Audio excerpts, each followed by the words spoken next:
Queridas amigas, queridos amigos, estoy de nuevo con vosotros, pese a la aceleración brutal que algunos ya habéis confirmado que estáis viviendo, como es mi caso, brutal, absolutamente. Una aceleración en la cual surgen problemas, en mi caso al menos, y otros me lo confirman, problemas, accidentes permanentes que son propios de este fin de un gran ciclo que Jean Furet, un esoterista francés al que tuve oportunidad de conocer, coincidir brevemente en unas conferencias, calificó como el ciclo de la humanidad adámica en este grueso estudio. Es el fin de este ciclo de la humanidad adámica. Solo la última humanidad que ha existido sobre este planeta. Bien, hay muchos asuntos de actualidad que no vamos a tratar ahora, pero el más importante, me parece con mucho, es como la hora cero parece acercarse a Oriente Medio y en concreto al Golfo de Hormuz, a Irán, pero el Golfo de Hormuz, os dije en un vídeo anterior, es muy significativo su nombre, puesto que Hormuz era una de las dos grandes fuerzas que se disputaban el universo según los zoroastrianos y los mazdeístas. Eran Hormuz, que representaba la luz, y Arimán, que representaba las tinieblas. Entonces, es muy significativo, se decía también entonces que en enero del más, no, perdón, no en enero, hace aproximadamente como unos 10 meses, eh, se tiñera totalmente de rojo por un fenómeno químico, sí, pero una coincidencia muy significativa, la isla de Hormuz. Pero yendo al grano, lo que estamos asistiendo es a una escalada creciente en la tensión entre Estados Unidos e Irán. Una escalada creciente que implica sobre todo que un grupo de ataque estadounidense está ya a las puertas del Golfo de Hormuz y avanzando hacia Oriente Medio, y Trump una y otra vez advierte a Irán contra el asesinato de más manifestantes o contra la reanudación de su programa nuclear, que es a fin de cuentas lo que le interesa.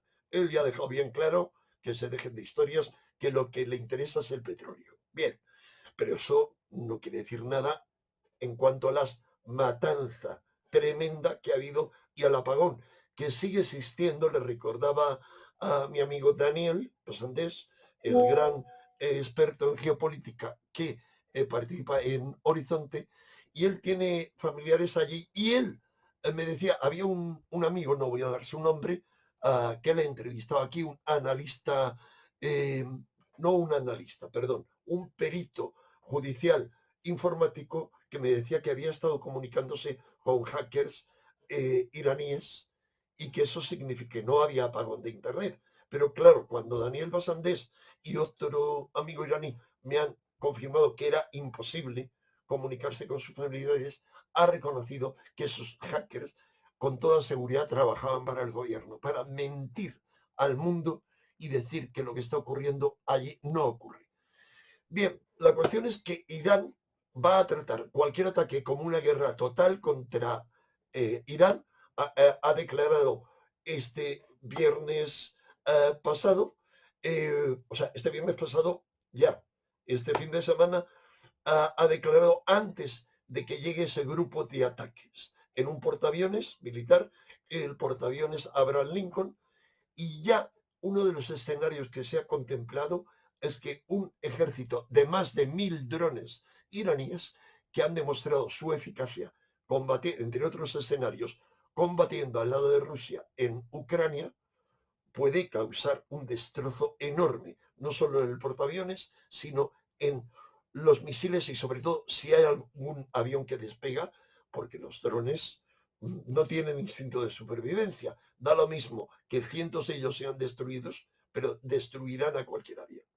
En fin, la cuestión es que desde mi punto de vista voy a retrasar esto, porque desde mi punto de vista ya sostuve anteriormente que esa confrontación que solo se podría frenar si Trump, como hizo con Maduro, lograra secuestrar o eliminar al Ayatollah Khamenei, que es la cabeza de la, digamos, de la revolución islámica, pero ese escenario es muy difícil. Ha aterrizado recientemente en Moscú un avión iraní y se dice que iba el presidente, es decir, el primer ministro, perdón, porque el presidente es el Ayatollah Khamenei. Ahora, quién sabe si no es el Ayatollah o está en un búnker, que es lo más normal, en un búnker absolutamente fuera del alcance. Bien, pero pese a eso, hay un montón de circunstancias que nos llevan a pensar que una vez más Trump está haciendo uno de sus juegos y atacará en el momento menos pensado y de la forma menos pensada, pero lo hará, he dicho siempre, en febrero. Con toda probabilidad en las inmediaciones del eclipse que hay a mediados de febrero y siempre antes del Ramadán, que comienza en la segunda quincena de febrero. ¿Para qué? Para encontrar antes, primero no lo va a hacer en Ramadán, pues sería una ofensa contra todo el Islam, pero sí antes, para que los defensores de la dictadura islámica de Irán estén, digamos, sin comer durante todo lo que dura la luz del día y por lo tanto sea más difícil defenderse y tener la cabeza en condiciones. Pero vamos a dejar eso para otro momento en que encuentre tiempo esta semana próxima de actualizaros cómo está la situación. Cuando haya algún giro significativo y yo pueda hacer ese directo, si me lo permite toda la concurrencia que hay, tanto de Horizonte como del canal de mi amigo el coronel Baños. Habría otros temas que me gustaría tocar con vosotros, no hay tiempo. El golpe de Estado que ha tenido lugar en China, destituyendo la cabeza de su ejército, daría mucho que hablar, porque China va a ser el gran actor del futuro inmediato y cercano, y también a medio y largo plazo, junto con Estados Unidos. Mientras que Trump, digamos, defiende con uñas y dientes la hegemonía norteamericana del imperio norteamericano, China es su gran rival.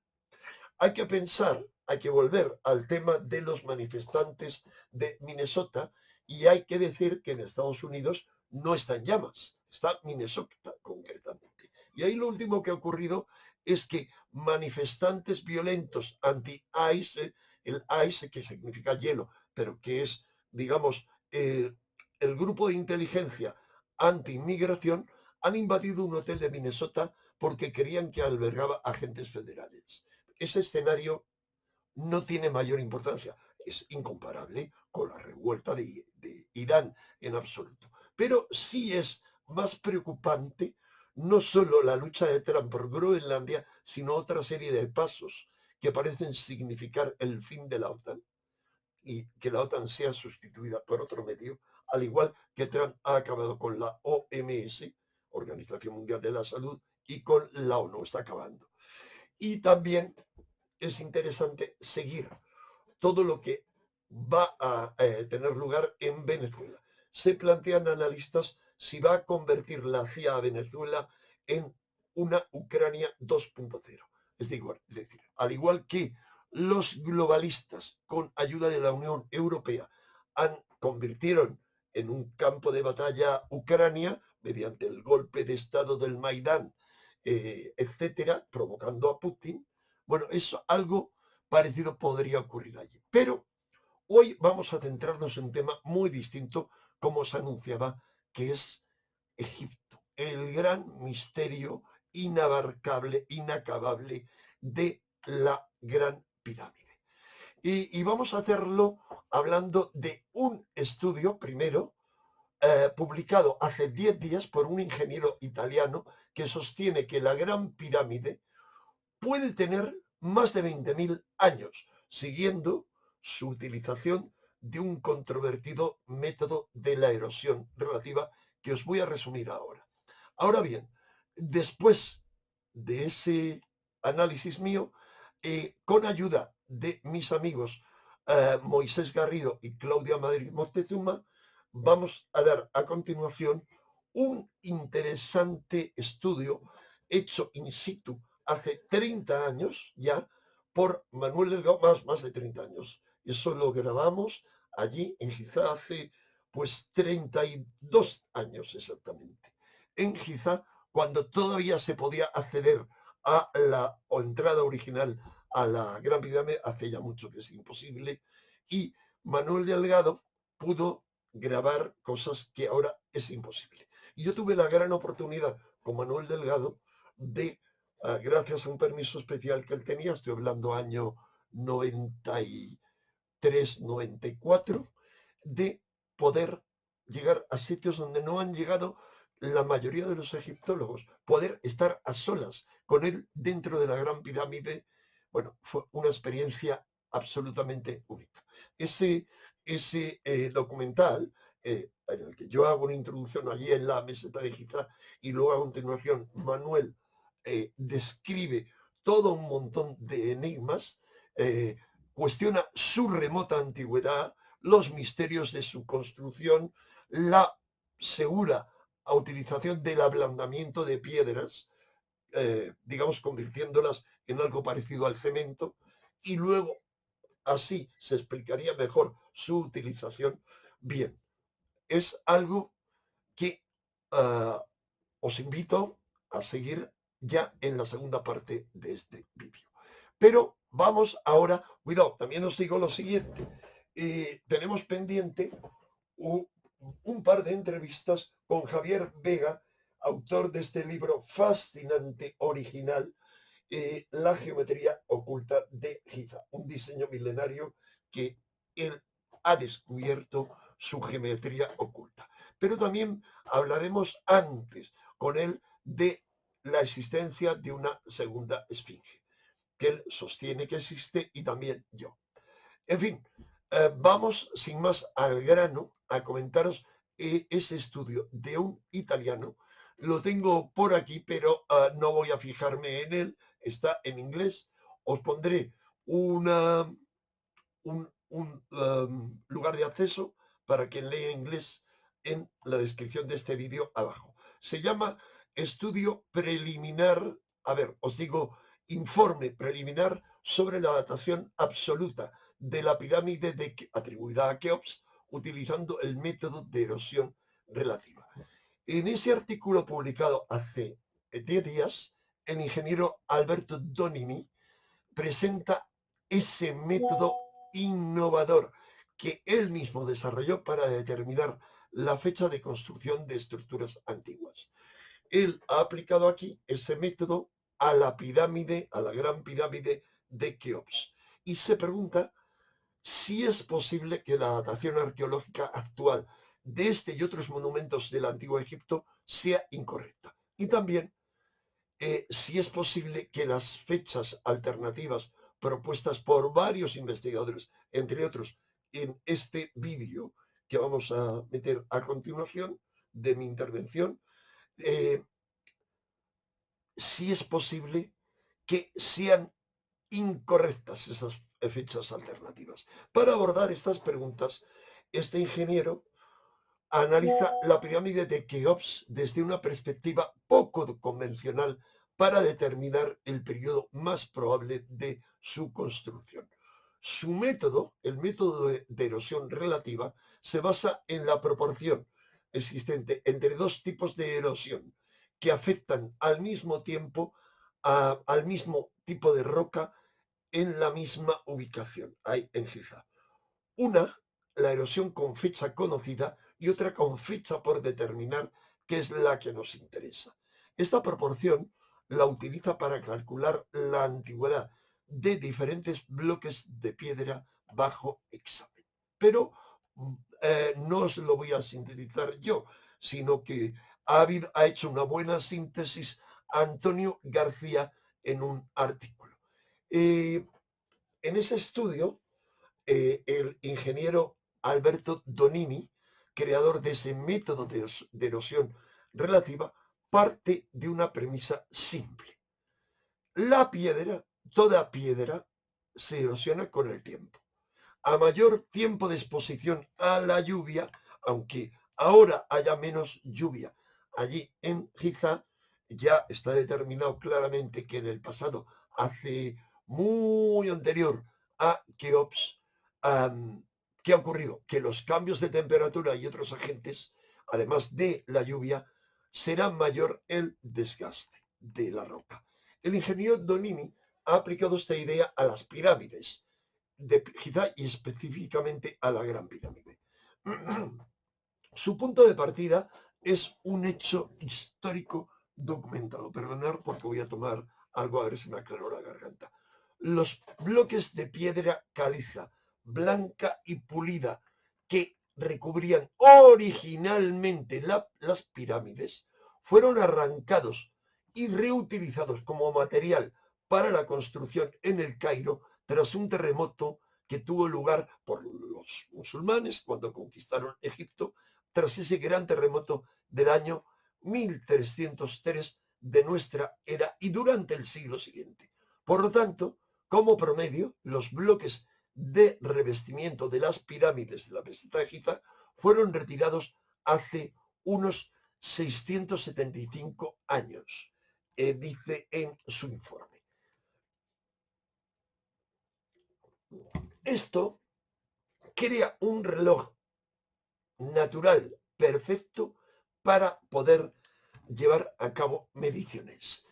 En la base de la pirámide de Keops, lo hemos visto, la he recorrido 1000 veces, quedan algunas losas justo en la base del pavimento original. Parte de ese pavimento después estuvo cubierto durante milenios por los bloques de revestimiento y solo ha estado expuesto a la intemperie desde que esos bloques fueron removidos para construir mezquitas y otros edificios, es decir, hace unos 675 años. La sección próxima, adyacente del mismo pavimento, en cambio, ha estado siempre expuesta, la que hay en el suelo, desde el momento en que se colocó durante la construcción del monumento, lo cual es muy interesante.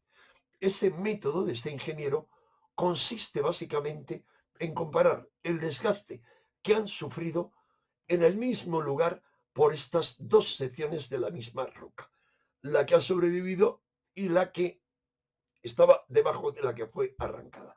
Midiendo la erosión en la parte expuesta durante estos últimos 675 años, es decir, donde habían arrancado el revestimiento, y la erosión en la parte expuesta desde su construcción, y asumiendo que la tasa de erosión ha sido constante, se puede calcular la antigüedad total. Es decir, como no es constante, hay un gran margen de tiempo, pero muy interesante.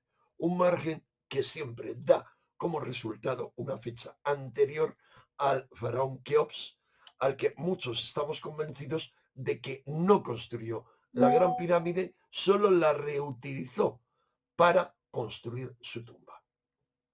Este ingeniero Donini explica que el volumen de material desintegrado debería ser proporcional a la duración de la exposición a esos procesos erosivos del agua, del viento, etc. Y a partir de la relación entre los dos tipos de erosión, el que ha azotado a las piedras originales y que ha azotado a las que quedaron al descubierto hace 675 años, es posible calcular una fecha de construcción posible para la Gran Pirámide.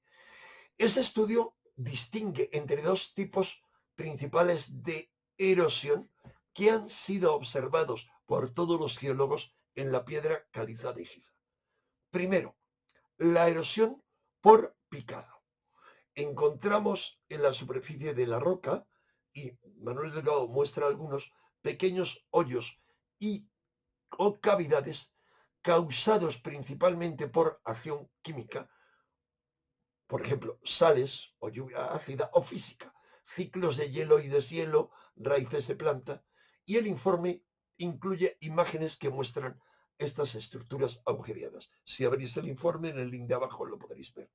Y segundo tipo de erosión, la erosión uniforme, un desgaste que da a la roca una apariencia suave, alisada o con capas, a menudo producida por el viento cargado de arena o el paso constante de personas. a lo largo de la historia de la pirámide, pero fundamentalmente durante los 2 últimos siglos y especialmente durante más del último medio siglo. Tengamos en cuenta, yo he estado hace casi 4 décadas visitando Egipto y son cientos de miles de personas y millones que al menos ascienden y rodean millones anualmente la pirámide. Para hacer sus cálculos, el ingeniero Donini utilizó los 2 tipos de desgaste. En algunos puntos midió meticulosamente en milímetros cúbicos el volumen total de todos los hoyos de erosión por picado en cada sección analizada de la pirámide. Él tomó muchas secciones a lo largo de todo el perímetro, los 4 lados de base de la pirámide. Y en otros puntos donde predomina la erosión uniforme, midió la reducción promedio en el espesor de la losa. Bien, la cuestión es que los resultados de esa medición desafían toda cronología oficial, ¿vale? Porque cada punto analizado arrojó una fecha estimada diferente, algo que este ingeniero anticipa que es debido a las múltiples variables que afectan a la erosión: orientación, microclima, imperfecciones de la roca. Pero el promedio de todas estas mediciones ofrece la estimación más plausible o más probable. A quienes os aburra todo esto, podéis avanzar el vídeo a la conclusión final o directamente al documental donde aparezco yo presentando ese documental realizado por Manuel Delgado, insisto, estamos hablando de 1985, es decir, hace pues 31 años. Los resultados individuales de este estudio son asombrosos. Por ejemplo, a lo largo del perímetro, en el punto 1, vais a encontrar en el estudio los puntos analizados. La comparación de volúmenes erosionados sugiere una fecha de antigüedad de 5.708 años antes del momento actual. Es decir, ¿cuánto? Aproximadamente unos 2.500 años, lo cual sí coincide con la época del faraón Keops. Pero en otro punto, el punto 2, el cálculo arroja 18.000 años. Otros puntos ofrecen cifras aún mayores. Por ejemplo, el punto 5, 30.300 años, o más de 30.300. El punto 8, 46.000 años, o incluso el punto 9, 54.000 años. Tras calcular el promedio de los 12 valores que ha analizado, el estudio llega a su conclusión central. La media aritmética de los 12 valores calculados tras analizarlos para la pirámide de Ahed o Jufu Keops es de promedio de unos 25.000 años antes del presente. Y eso equivale a aproximadamente al año 23.000 antes de nuestra era. Para dar un margen de confianza a este resultado, el ingeniero Donini realizó un análisis estadístico muy meticuloso, construyendo una curva de Gauss con sus datos. Según ese análisis, cree que existe un 68% de probabilidad de que el periodo de construcción de esa pirámide, gran pirámide, se sitúe entre unos 11.000 y unos 39.000 años antes de nuestro momento actual. En términos de calendario, esto significa que habría una muy alta probabilidad, 68%, de que la pirámide se construyera entre el año 9.000 y el año 37.000 casi antes de nuestra era, con un promedio en torno al año 22.916 antes de Cristo. El ingeniero es muy claro al señalar las limitaciones de su método y las fuentes de incertidumbre, lo cual para nada invalida el método. Ese método, el REM, no pretende dar una fecha exacta, sino identificar un intervalo temporal y asignarle una probabilidad. Entre los factores que podrían alterar los cálculos hay varios que menciona el informe, que es la suposición de una tasa de erosión constante que puede no ser exacta, el desgaste por el paso de turistas modernos, la lluvia ácida moderna también, por toda la contaminación, y la posibilidad de que la arena del desierto haya cubierto parcialmente la base de las pirámides durante largos periodos en el pasado, protegiéndolas de la erosión y haciéndolas que parezcan más recientes. Además, por último, las mediciones son complejas, admite, debido a la variabilidad natural de la roca.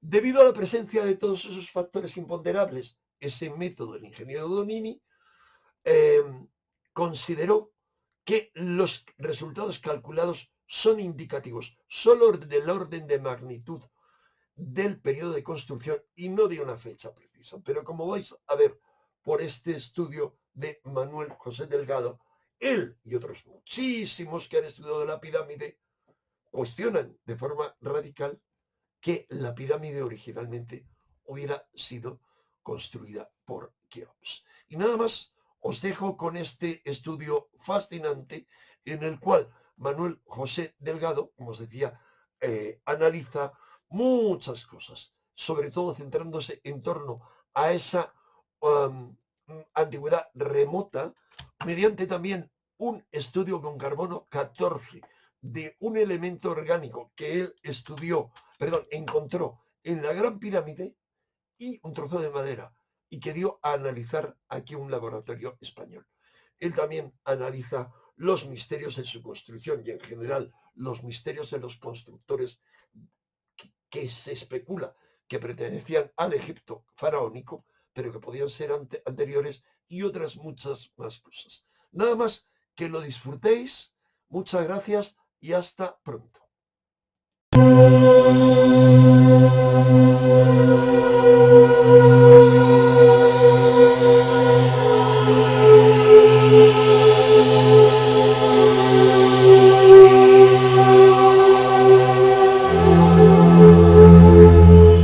Egipto, la más antigua civilización que recuerda la historia y también la que más tiempo ha durado.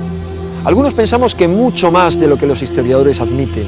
Algunos estamos firmemente convencidos de que se remonta miles de años atrás, hacia un pasado remoto en el cual se mezclan y confunden los recuerdos de visitantes extraterrestres con la herencia de una antigua civilización, el país de los antepasados al que los egipcios llamaron Amenhotep y que nosotros conocemos como la Atlántida. Y vamos a hacerlo a través de la mano de Manuel Delgado, una de las personas que mejor ha estudiado los misterios de la antigua civilización egipcia.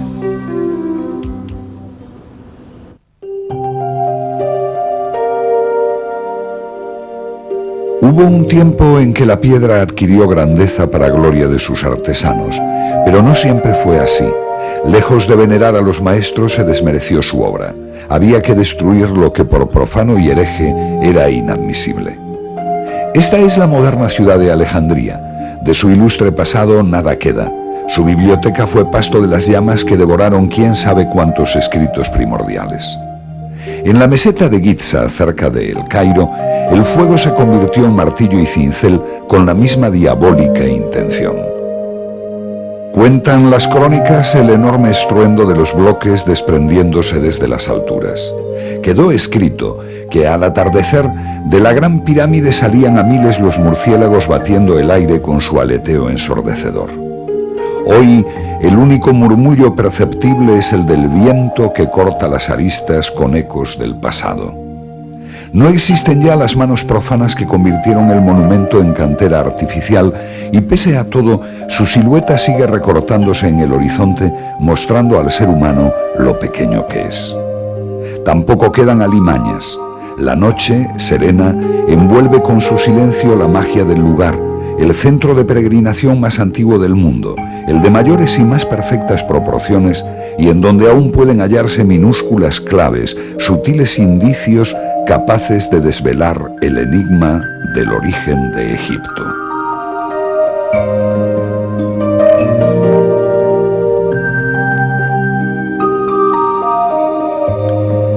Muchos la han visitado y no pocos han buscado entre sus rendijas oscuros pasadizos. Las cámaras y corredores que se conocen siguen rodeados de misterio, como todo lo que aún permanece secreto en las entrañas del monumento. Se han barajado los más diversos y a veces sorprendentes argumentos para explicar qué impulsó a los constructores a tan ciclópea tarea. A su sombra se han imaginado solemnes procesiones y ritos secretos. Se ha dicho que cada tramo de sus túneles y cada esquina de sus salas simbolizan los pasos de la humanidad desde el principio de los tiempos. Se afirma que en las proporciones y medidas del conjunto se haya inscrito un conocimiento científico legado de los mismos dioses. Pero nadie ha logrado descubrir cuándo se izaron las primeras piedras, ni quién las levantó, ni con qué propósitos. Tal vez las respuestas no se escondan en las colosales dimensiones, sino en los pequeños restos dejados por sus enigmáticos constructores. Es uno más, uno de tantos, es solo uno de los casi 3 millones de bloques de piedra que tuvo la Gran Pirámide. Como ven, no ocupa ni el más oscuro rincón del más paupérrimo de los museos, sobrándole motivos para lo contrario. Sin embargo, aquí, ignorado, solo sirve hoy como escalón de aquellos que suben a la entrada original del monumento, desgastándose con las pisadas, con el aire, con el agua, con el paso del tiempo, esperando un día como hoy para desvelar algunos de los secretos de su historia, con revelaciones tan sorprendentes que el estudio de tan vulgar piedra constituye uno de los retos más impresionantes con que pueda encontrarse el ser humano. No se trata de una piedra común. La práctica totalidad de la pirámide está formada por rocas calizas. El revestimiento era de mármol, de procedencia también caliza. Y este bloque es de granito rojo, del mismo material que los muros de la Cámara del Rey y del tanque que en ella se conserva. Por encima de esta sala, las 5 cámaras de descarga son de similar estructura granítica. No existe más granito en la pirámide y donde lo hay no falta ningún bloque. ¿De dónde procede? Su actual posición es cercana a la entrada original y con toda seguridad formaba parte de esta, ya que presenta 3 orificios en forma de cilindro que debieron tener alguna misión. La hipótesis se refuerza cuando encontramos otra piedra de las mismas características que en algún momento rodó por el pasillo descendente hasta terminar donde ahora se halla, en el pozo de la cámara subterránea. La rodadura produjo importantes destrozos en sus aristas, aunque no cabe duda de su forma original, idéntica a la que se encuentra en la superficie. Los 2 bloques, enfrentados entre sí por medio de las hendiduras, pudieron alojar el mecanismo de cierre del monumento.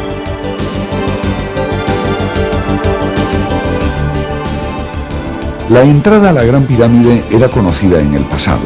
Ya Heródoto y Plutarco hablaron sobre pasadizos y cámaras de su interior. Pero fue Estrabón el que suministró las informaciones más concisas. En su obra Geografía del Mundo Romano, afirma que a cierto nivel, sobre uno de sus lados, hay una piedra que puede retirarse y que, una vez fuera, deja ver la entrada de una galería tortuosa o siringa que termina en una cámara llena de lodo y de sabandijas. Tal piedra existió en realidad con un sistema de acople similar al estudiado por Petri en la pirámide de Snefru, en Dashur, una piedra que una vez colocada no se distinguía de las restantes, quedando así la entrada camuflada. Fue en octubre de 1993 cuando tuvimos la ocasión única de poder filmar el canal denominado El Pozo. Por primera vez una cámara de televisión recorría aquellos peligrosos y oscuros 70 metros que unen la gran galería con el canal descendente, cerca de la Cámara del Caos. Su arriesgado trazado, excavado después de la construcción de la pirámide, está resbaladizo por la arena y los cascotes que permanecen inestables entre las juntas de los bloques. Mientras descendíamos peligrosamente, desde la oscuridad total del fondo, nos llegaba el eco fantasmagórico de nuestras propias voces envueltas en el desafiante siseo de las serpientes. La falta de oxígeno, el polvo y el calor dificultaban el descenso. A los 20 metros llegamos a la gruta natural, una pequeña oquedad de la meseta de Giza, justo por debajo de la primera hilada de bloques. Con toda la pirámide gravitando sobre nuestras cabezas, contemplamos lo que solo unos pocos privilegiados han conseguido. Cuando nos arrastrábamos por aquellos escombros, encontramos semienterrado un objeto de madera cilíndrico de unos 40 centímetros de largo. En estas imágenes, rodadas con una cámara doméstica, podemos ver cómo enrollamos una de las escalas alrededor de la pieza, pero su función inicial debió ser muy distinta. Seguro que ustedes ya han encontrado la relación entre el cilindro de madera y los agujeros de este bloque. A nosotros nos llevó algo más de tiempo. Cuando lo hicimos, regresamos aquí e introdujimos esta última pieza del puzzle. Su parte más estrecha encajó con precisión absoluta. Este es el cilindro que recogimos de las mismas entrañas de la Gran Pirámide. Las imágenes corresponden al momento en que lo insertamos en los agujeros del bloque, quedando mudos de asombro al comprobar el perfecto acople. Tal precisión pudimos confirmarla en el orificio que se haya partido.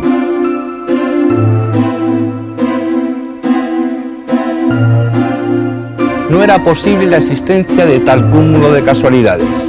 El lugar en que encontramos la pieza se halla cerrado al público y ha sido visitado por muy pocas personas. En toda la gruta natural no se encuentra ningún tipo de desecho, basura u objeto. Las dimensiones del taco corresponden milimétricamente con la de los agujeros de este bloque y además encaja justo hasta el punto en que su constructor decidió que así lo hiciera. En el pozo de la Cámara del Caos hemos encontrado una roca gemela a esta, de idénticas medidas y proporciones, con los mismos 3 agujeros. Estas 2 piedras enfrentadas, situadas en la entrada original del monumento, constituían su sistema de cierre. El taco sirvió para una función encomendada por su constructor, por el mismo arquitecto de la Gran Pirámide. Teníamos en nuestro poder, al fin, un objeto de materia orgánica proveniente de la Gran Pirámide y podíamos datar, por el carbono 14, la fecha de erección del monumento. Enviamos una astilla de 15 gramos de peso para su análisis a un laboratorio de los Estados Unidos.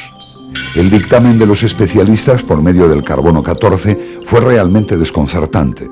El cilindro parecía haber sido construido el año 2185 después de Cristo. Es decir, que nos enfrentábamos a 2 alternativas. O el madero provenía del futuro, o había estado sometido a algún tipo de radiación que alteró sustancialmente su composición. Estamos en la cumbre de la pirámide de Keops. Desde esta altura se domina a lo lejos la populosa ciudad de El Cairo. Toda la meseta de Giza se encuentra a nuestros pies. Pirámides y mastabas se agrupan ordenadamente en el mayor complejo arqueológico del mundo. En esta singular atalaya quedan restos de todo tipo de ceremonias. Velas, inscripciones y pinturas dan fe de ritos celebrados aquí secretamente con la intención de que su mensaje se propague por toda la Tierra y quién sabe si también por los confines del universo. Fue aquí mismo donde el ingeniero alemán Siemens pudo constatar un extraño fenómeno. Al beber de una botella de vino sintió cierta acumulación energética en el líquido. Mojó una hoja de papel y rodeó con ella el envase poniendo en comunicación el pliego con la boca del recipiente. De inmediato empezaron a salir chispas ante el estupor de los guías egipcios que le acusaron de ejercer la brujería. Había construido una pila de Leyden. Siemens había comprobado la energía que emana por el ápice de la Gran Pirámide y que incluso llega a alterar los instrumentos electrónicos de los aviones, habiendo prohibido a algunas compañías aéreas como la Swissair sobrevolar el monumento a sus aeronaves. La energía piramidal es un hecho constatado. La deshidratación de materiales orgánicos, la germinación acelerada de semillas o el mayor crecimiento de vegetales situados en el interior de una pirámide a escala son simples ejemplos de la energía piramidal que tiene su mayor extensión en potenciar los fenómenos de percepción extrasensorial de los individuos sometidos a sus proporciones.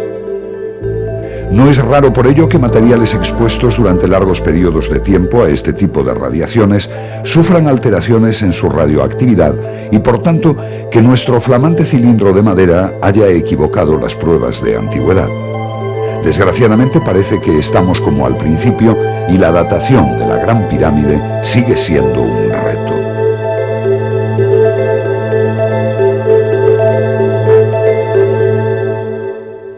La arqueología atribuye la construcción de la Gran Pirámide a Keops, faraón de la Cuarta Dinastía. Para ello se basa en las descripciones de Heródoto y en un cartucho encontrado por el coronel Weiss en la quinta cámara de descarga. En el caso de Heródoto, sus guías le informaron acerca del arquitecto milenios después de la edificación del monumento. Por su lado, Weiss ha sido tachado de impostor por eruditos de la escritura antigua egipcia que imputan con razón al coronel retirado inglés haber hecho él mismo la inscripción y utilizar unos signos hieráticos correspondientes al Imperio Medio, cuando no se corresponden con la escritura jeroglífica del Imperio Antiguo. Con tan débiles argumentos no es difícil poner en duda cuándo realmente se edificó el monumento. Keops no es mencionado por otros autores aparte de Heródoto. Así, Diodoro de Sicilia habla de Chemmis y Manetón de Sufis, aunque Plinio admite que en esas épocas ya nadie sabía el nombre del constructor. Los autores árabes de los siglos VI al XII, que recogieron en sus escritos las más antiguas leyendas, como Makrisi, El Kodai o Abul Solt, dan el nombre de Surit y lo sitúan en épocas remotas cercanas al diluvio, afirmando que levantó la pirámide para salvaguardar la ciencia antigua de las catástrofes que se avecinaban. Otro autor árabe, Abu el-Biruni, incluso refiere que a cierta altura era apreciable antiguamente la línea que dejaron las aguas del diluvio en las propias caras de la pirámide. Es posible que este diluvio no sea el que conocemos por la Biblia, sino uno de los cataclismos sucedidos hace 12.000 años. Los autores que defienden el hundimiento de la Atlántida sitúan el hecho por aquellas fechas. Al sumergirse el legendario continente, las aguas cálidas del Golfo de México pudieron llegar libremente hasta el Ártico, produciendo el derretimiento de los hielos y dando lugar a la glaciación. Si pensamos que en la Atlántida floreció una civilización desarrollada, que consciente de su desaparición, procuró salvar parte de su saber en edificaciones y en transmisiones a culturas de incipiente desarrollo, la Gran Pirámide pudo ser efectivamente obra suya.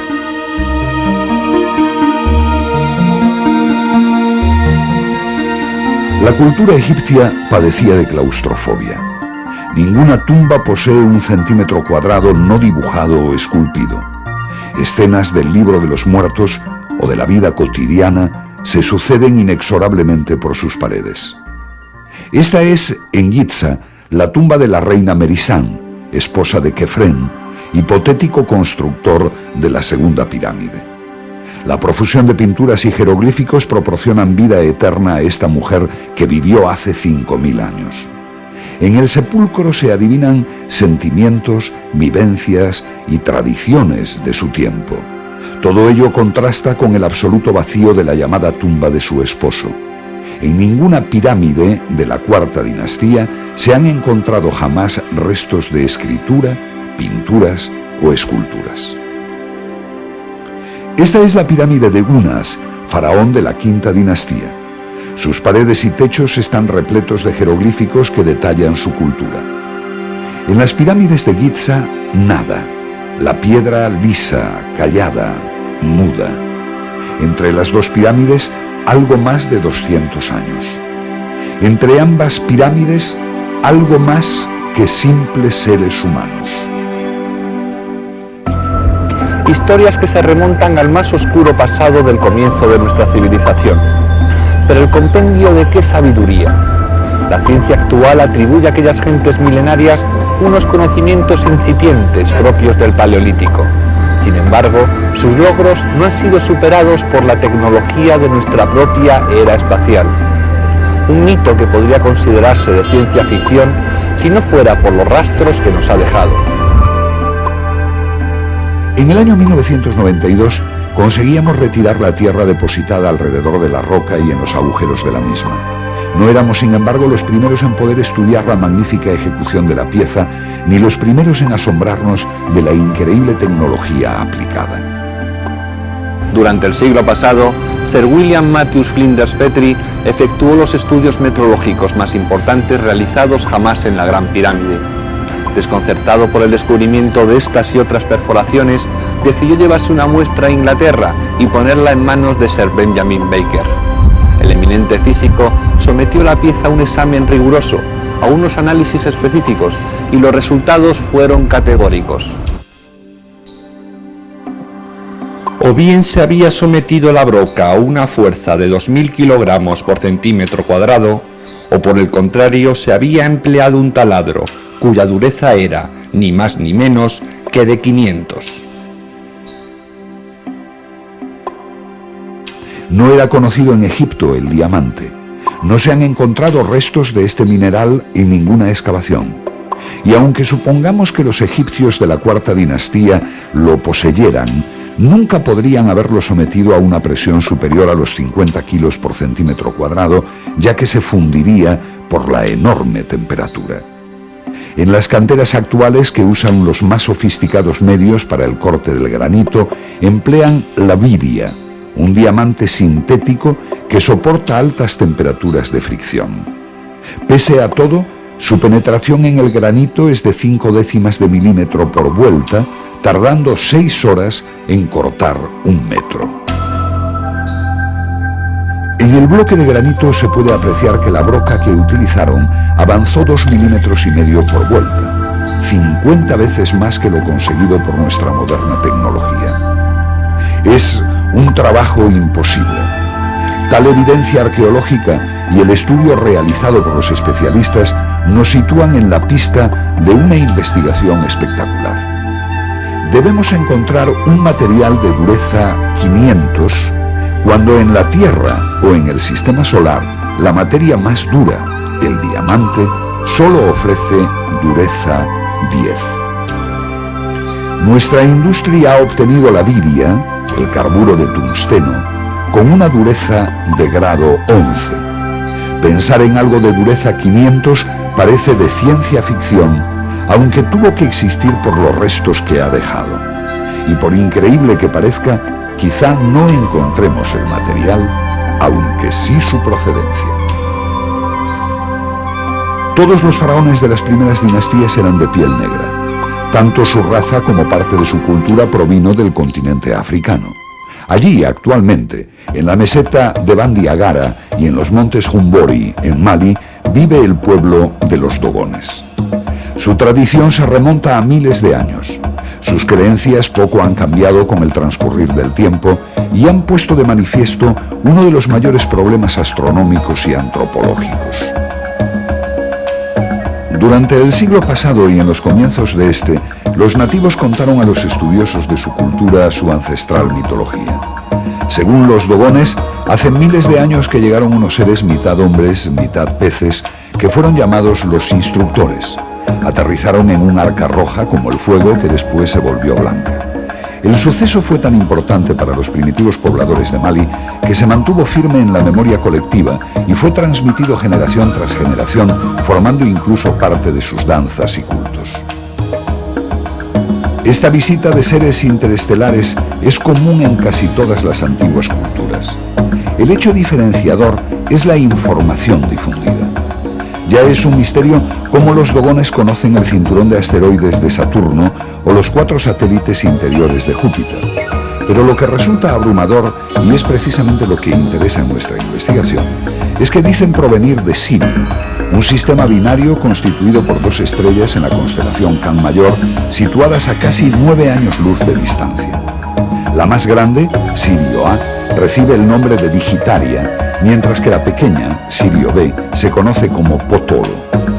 Los Dogones afirman que Potolo es pequeño como una semilla y a la vez el más pesado de los cuerpos celestes, y describe un movimiento elíptico alrededor de Sirio A en un periodo de 50 años. Este conocimiento del pueblo Dogón está documentado ya en el siglo XII, aunque proviene de épocas milenarias.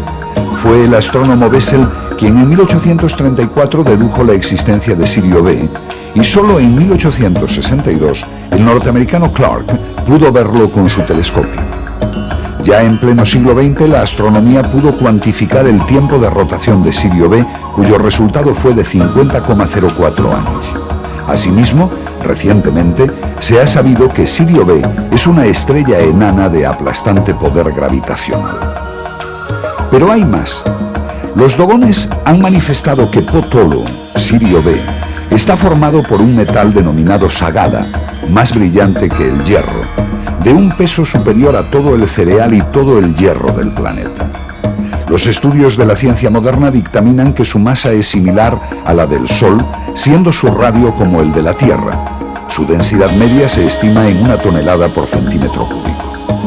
En esta estrella, Sirio B o Potolo, sí puede existir un material de dureza 500. Y no es descabellado pensar que aquellos viajeros extraterrestres, si procedían de allí, difundieran sus extrañas ciencias y también sus herramientas.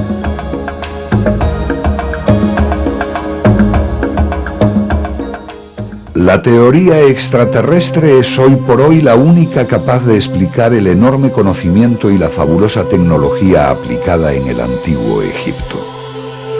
Para las primeras dinastías egipcias, incluso para el período predinástico y la época tinita, el objeto fundamental de culto y adoración fue Sirio, y no el Sol. La deidad fundamental eran las mellizas Isis y Nefti, que nunca se veían por separado, conformando entre las dos una unidad. Solía representárselas con un solo cuerpo y 2 cabezas. El faraón era la representación en la tierra de una luminaria extrasolar y, para colmo, binaria. En Egipto existían 2 calendarios, uno vulgar o popular correspondiente al almanaque del Sol y otro real o faraónico regido por el almanaque de Sirio. Este calendario de Sirio o sótico duraba 1460 años y pese a que algunos científicos siguen manteniendo que la precisión de la agenda egipcia se obtuvo por la observación de las crecidas del Nilo, ello solo sería posible tras millones de años de estudio. El misterio de Sirio no tiene explicación racional a no ser que los dogones no mientan. Todo esto parece un complot urdido por los antiguos magos egipcios para confusión y escarnio de los científicos modernos. Se afirma que la duplicidad en el país del Nilo se debía a motivos políticos, pero el faraón representaba una binaria, lo mismo que Isis y Nefti o Sirio A y Sirio B debía tener una entidad doble. Causas políticas pueden explicar que el rey reuniera 2 coronas, la del Alto y la del Bajo Egipto, pero no llega a entenderse, si no es por motivos religiosos, que se hiciera construir 2 tumbas, doble casa, doble nombre, doble cartucho, doble toro, Nebi Simin, doble esposa, doble barca, doble sacerdocio, Tebas y Heliópolis, doble flor, loto y papiro, doble trono, doble úleos, etc. Además, había títulos faraónicos como Yo soy las 2 señoras, y títulos nobiliarios como Señora de los 2 fuegos.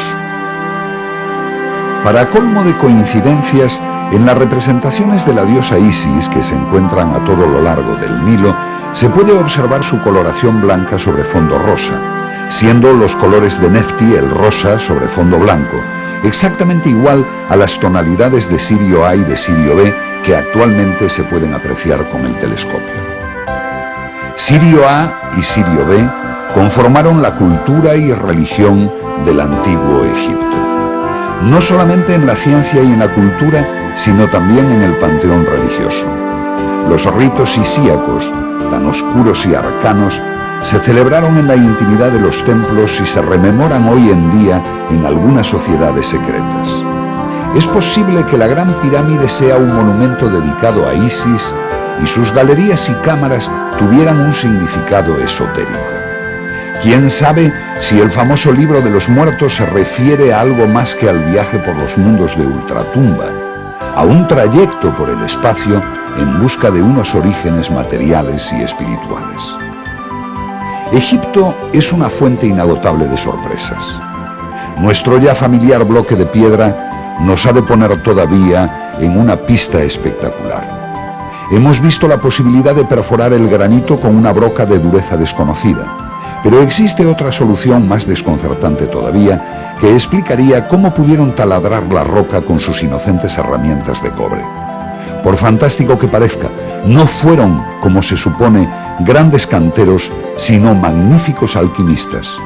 Tenemos pruebas suficientes para afirmar que los antiguos egipcios sabían ablandar la piedra. Esto, además, aclararía uno de los grandes enigmas del antiguo Egipto, el traslado de bloques.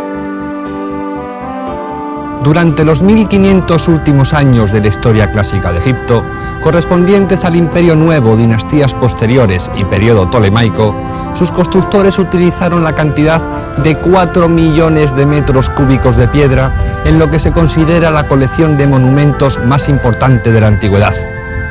Sin embargo, esta cantidad es únicamente similar a la utilizada en estas dos pirámides, las pirámides de Dashur, construidas por Snefru, el padre de Keops.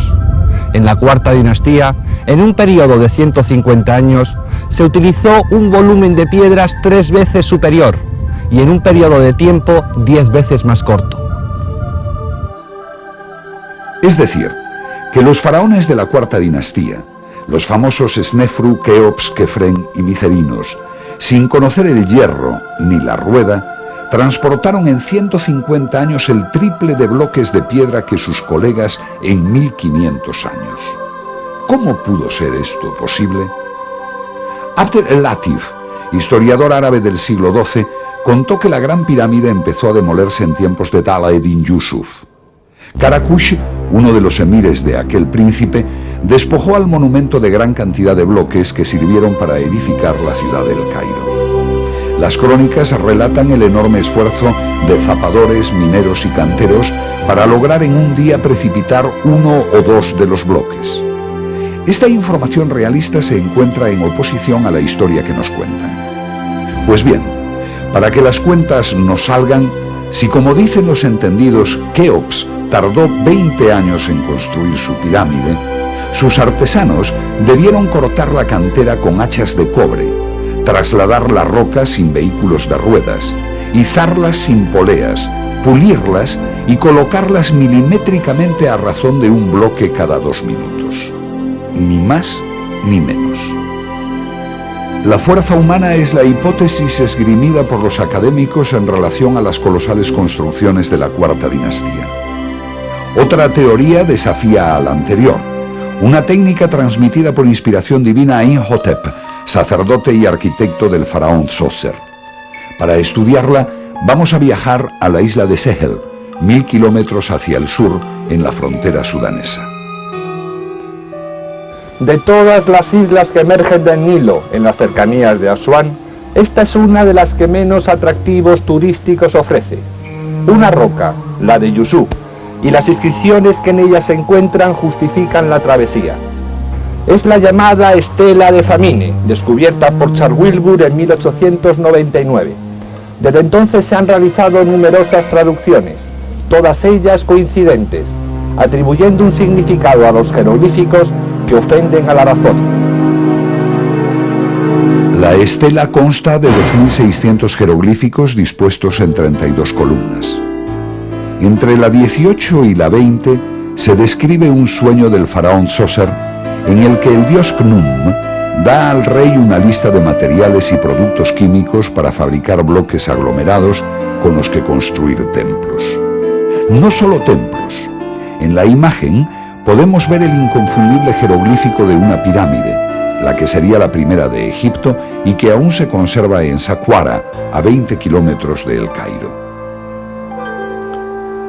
Sobre el tema de los bloques prefabricados, el doctor David Ovitz, fundador del Instituto Geopolimérico de París, profesor de la Universidad de Toronto y director del Instituto de Ciencias Aplicadas de la Universidad de Bowery, en Florida, publicó sus análisis efectuados en rocas de la meseta de Giza en un libro titulado Las pirámides, un enigma resuelto.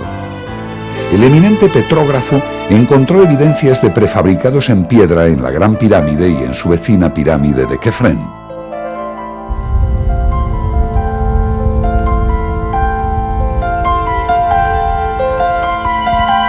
Efectivamente, la cara oeste de la pirámide de Kefren no está constituida por los típicos bloques de roca. Sus gradas recorren decenas de metros sin una sola junta. La respuesta oficial insiste en que aquí existía un montículo de piedra, que fue esculpido convenientemente con las proporciones requeridas por el monumento. Pero si nos detenemos en algunos de sus detalles, vemos que tal afirmación carece absolutamente de fundamento.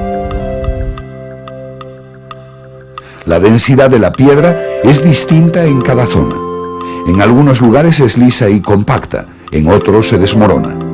En estas imágenes podemos apreciar los restos dejados por las tablas o los moldes en el momento del fraguado.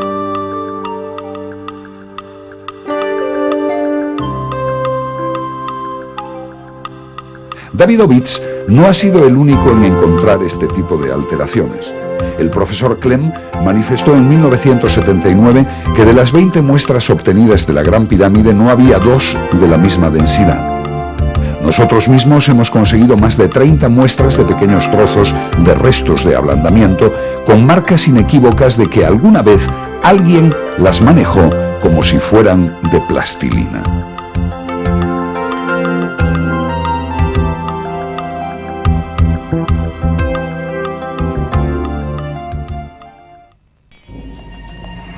Para el profesor Klemm, los bloques de la pirámide eran sospechosos de haber sido elaborados artificialmente.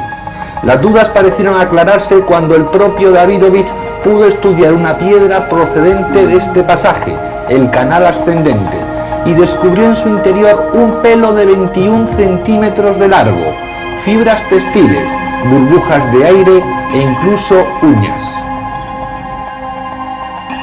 En esta fotografía podemos observarlo.